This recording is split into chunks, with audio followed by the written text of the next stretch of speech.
We're here at the Desert Willow Wildlife Rehab with Dr. Uhrig and her beautiful wild bobcat kittens.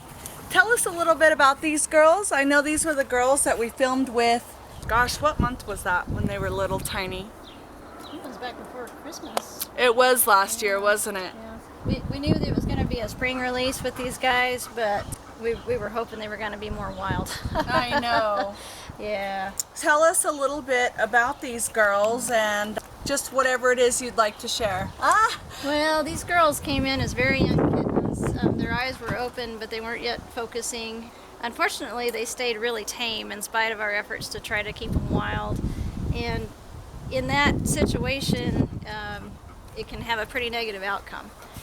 Game and Fish is very strict about their rules with mammals. If you can't release them, and if they're not suitable to go back into the wild, then they require them to be euthanized.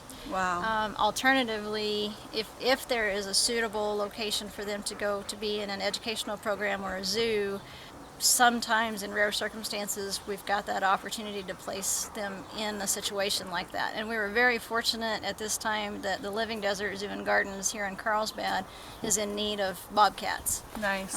They just have one male left. Their other females, they got pretty old, and as time goes on, we can't fight age. Yeah. So they no longer have those females, and they're very interested in taking these two.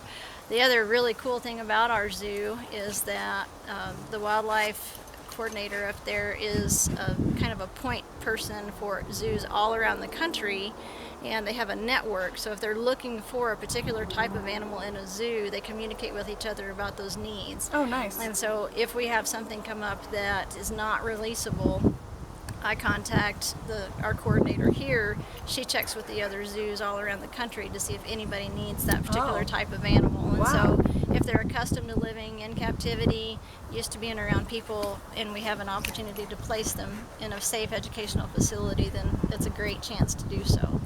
I know that when people maybe find orphan kittens or injured cats, they may want to pick them up and take them, but what's the legality, at least in New Mexico, of having an animal like this in your possession? Yeah, well, it is illegal to have these animals in your possession.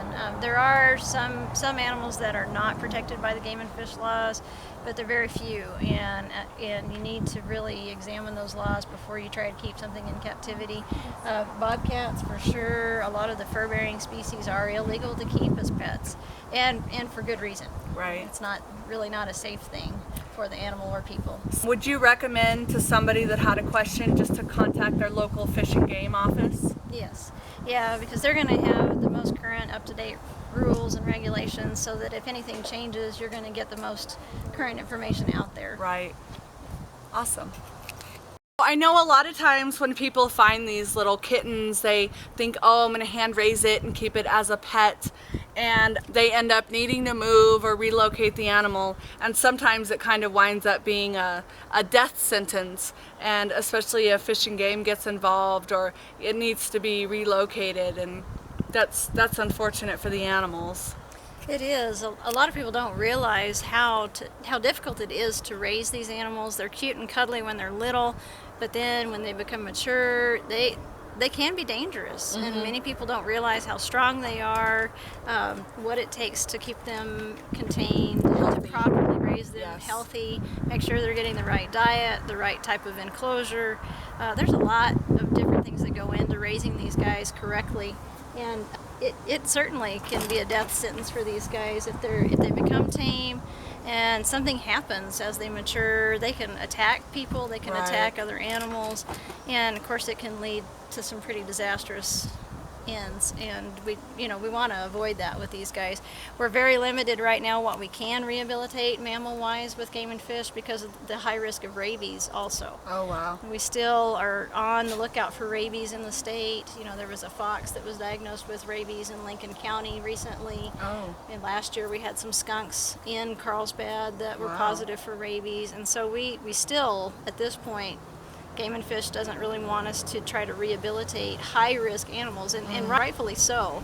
We don't want to put our staff members at risk. We don't want to potentially raise animals that have rabies and then put them back out into the wild where they can spread that disease. You know, it's difficult for us because our job is to try to save lives, but we also have to consider the bigger picture. Right. Now, I also know that basically there are different types of veterinarians, and most vets in, whatever city it is, if you had a sick bobcat, I don't know that I would say they wouldn't be qualified, but I know you specialize in wildlife, to where most veterinarians focus on livestock or domestic animals, and so it would probably be fairly difficult to get medical treatment for an animal like this, right? Right, and really and truthfully, you need to be permitted to work with wildlife to be able to treat it. And so many veterinarians, Good Samaritan wise, will try to help if they're comfortable doing so. Even with a wild animal that's brought in that was found injured, they're trying to administer care, but it's actually illegal for them to do that. And so, depending on the state that you're in, sometimes you have 24 hours to stabilize an animal and then move it on to a qualified rehabilitator. Some states don't allow that at all. And so, you really have to be careful with your state, with your county, what the laws and regulations are. But it is a very specialized field. It's a slippery slope when you're dealing with wild animals. It can be tricky. Right. Well, thank goodness here in our area we have you, because I know that a friend of mine who works with animal control and the Humane Society, even so far away in Roswell, as soon as I posted that we were coming to see you, she says, "Oh, we love them. We absolutely love them down there, and they're amazing." We're so lucky to have her in our area. Well, thank you. And we depend a lot on animal control and the game and fish officers and in our community and the surrounding communities, because they do help us with transport, not only transport of injured animals into the clinic, but also when it's time for release, helping to find safe locations for release and getting those animals to those locations, as well as transporting animals across the state to other facilities that may have more appropriate or better care than what we can provide for that particular species here. Right. So we appreciate them too. That's always exciting to be working with you guys. Yeah. But anyway, this is an update on the beautiful Bobcat kittens. Thank you so much for being with us today, and it's always my pleasure.